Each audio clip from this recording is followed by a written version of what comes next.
नमस्कार दोस्तों, मैं हूँ लक्ष्मी और आप सभी को हमारी लक्ष्मिया की कहानियाँ चैनल पर बहुत बहुत स्वागत है। आज मैं आप सभी को कार्तिक माह में सुने जाने वाली हनुमान जी की कथा सुनाने जा रही हूँ। बहुत समय पहले एक गांव में सास, बहू और बेटा रहते थे। बहू का नाम था रमा। सासू माँ को पूजा पाठ में बहुत ही मन लगता था। सासू माँ ने अपने बेटा से कहा, बेटा मैं ना कार्तिक स्नान करना चाहती हूँ। बेटा ने कहा, ठीक है माँ, जैसा आप चाहें। बेटा को अपने माँ का बहुत ही चिंता था, लेकिन बहू को नहीं। बहू अपने सासू माँ को थोड़ी भी पसंद नहीं करती थी। बेटा ने कहा अपनी पत्नी को, रमा को, रमा माँ के लिए थोड़ा सा अच्छा से लड्डू बना देना, ताकि माँ कार्तिक स्नान करके हर रोज एक लड्डू खा सके। रमा ने जैसे तैसे करके सासू माँ के लिए लड्डू बना दिए। 30 लड्डू बनाकर टिफिन में रख दिए। अब सासू माँ सारे लड्डू लेकर चल पड़ी गंगा की घाट में। गंगा घाट पहुंचकर वहीं पे एक झोपड़ी बनाकर उसमें रहने लगी। हर सुबह सासू माँ उठती और ब्रह्म मुहूर्त में स्नान करके पूजा पाठ कर लेती, कथा सुनती और टिफिन खोल के बैठ जाती एक लड्डू खाने के लिए। लड्डू को देखकर बजरंगबली बंदर के रूप बना के बूढ़ी माई के सामने बैठ जाते। बूढ़ी माई बंदर को देख के बहुत खुश होती और बूढ़ी माई अपना लड्डू न खाकर उस बंदर को खिला देती और बजरंगबली का नाम लेती। फिर अगला दिन जब सुबह हुआ, फिर से वो बूढ़ी माई कार्तिक स्नान कर ली। करने के बाद में पूजा पाठ करी, कथा सुनी। उसके बाद फिर से टिफिन खोल के बैठ गई लड्डू खाने के लिए। जैसे ही बूढ़ी माई ने टिफिन को खोला, वैसे फिर से बजरंगबली आ गए अपना रूप बदल कर। बंदर के भेष में आके बूढ़ी माई के सामने बैठ जाते हैं। फिर से बूढ़ी माई बहुत खुश हो जाती है। बजरंगबली का नाम लेके उस बंदर को लड्डू दे देती है।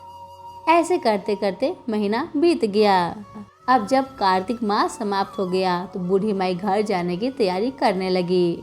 तभी बजरंगबली प्रकट होकर कहते हैं, ए बूढ़ी माई, मैं तुमसे बहुत प्रसन्न हूँ, तुम मुझसे वर मांगो।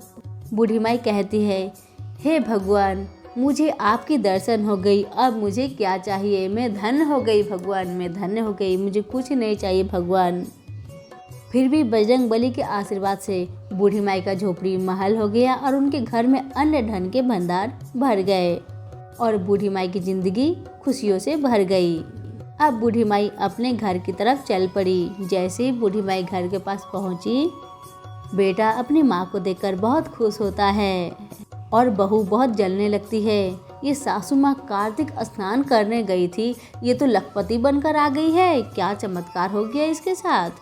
बूढ़ी माई अपने बेटे से सारी कहानी बताती है, उसके साथ क्या हुआ था। अब उसकी बहू को लालच हो गया, मैं भी अपने माँ को कार्तिक स्नान करने भेजूंगी। बहू ने अपने माँ से कहा, माँ आप भी कार्तिक स्नान करने जाना अगले साल।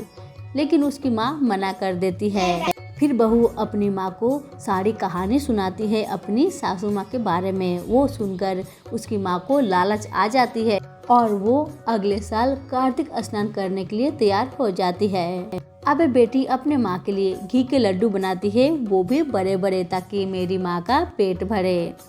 अब माँ सारे लड्डू को लेकर चली जाती है गंगा घाट में, वहीं पे रहने लगती है। अब बूढ़ी माँ सुबह में उठकर जैसे तैसे करके स्नान करती, पूजा पाठ जैसे तैसे करती। उसको तो थोड़ा भी मन ही नहीं लगता था और टिफिन खोल के खाने के लिए बैठ जाती। उसका लड्डू देखकर बजरंगबली फिर से बंदर का रूप बनाकर उसके सामने आकर बैठ जाते।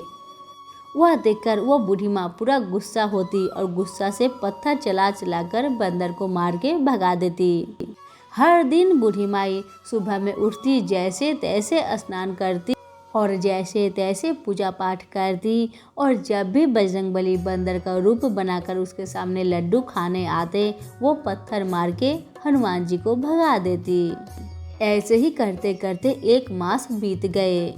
अब रमा ने अपने पति से कहा, जाइए मेरे माँ को लेकर आइए, 1 माह बीत गया है। अब दामाद अपने सासू माँ को लेने चला गया तो जाकर देखता है झोपड़ी कीचड़ से भर चुकी है और उसकी सासू माँ का शरीर पर पूरा कोर हो गया है। ये बात बेटा अपनी पत्नी और माँ को बताता है। ये सुनकर सासू माँ और बहू दौड़ी दौड़ी गंगा घाट में पहुँचती है और उसी समय बजरंगबली प्रकट होकर कहते हैं, तेरी माँ सच्चे दिल से कार्तिक स्नान किया था और सच्चे मन से कार्तिक देवता का पूजा की थी और तेरी सासू माँ पापी मन से कार्तिक स्नान की थी। इसको खाने में ज़्यादा मन लगता था, पूजा पाठ में बिल्कुल नहीं लगता था। इसी कारण से इसकी झोपड़ी कीचड़ में बदल गई है और इसकी शरीर में कोढ़ पड़ गई है। सभी लोग बजरंगबली के पैर में झुक के कहते हैं, हे भगवान कुछ उपाय बताइए ताकि मेरी सासू माँ जल्दी से ठीक हो जाए। भगवान कहते हैं, इसने गलती की है, इसकी सजा तो इसको मिलेगी ही। अब अगले साल जब कार्तिक माह आएगी तभी इसका सारा शरीर ठीक हो सकता है, उसके पहले ठीक नहीं होगा। इसको गलती का पश्चाताप करना ही होगा, कष्ट को सहना ही होगा। जैसे तैसे करके दिन निकल गए। फिर अगला साल कार्तिक का माह आया। इस साल दोनों सासू माँ एक साथ जाती है, गंगा स्नान करती है और सच्ची दिल से कार्तिक स्नान कर पूजा पाठ करने से बहू की माँ पूरी तरह से ठीक हो गई और कार्तिक देवता को कोटि कोटि प्रणाम की और ढेर सारे गरीब लोगों को दान पुण्य किए और उनकी जिंदगी की सारे दुख दूर हो गए और सारी मनोकामनाएं पूर्ण हो गई। हे कार्तिक देवता, जैसे आपने उस बूढ़ी माई पे कृपा की वैसे सब पे करना। आपकी कथा सुनने वालों पे करना, आपकी कथा कहने वालों पे भी करना। जय हो बजरंगबली की, जय हो कार्तिक देवता की। हमारी कथा यहीं पे समाप्त होती है। कैसी लगी कमेंट करके बताना बिल्कुल ना भूले और इस कथा को 1-2 शेयर जरूर करें। धन्यवाद।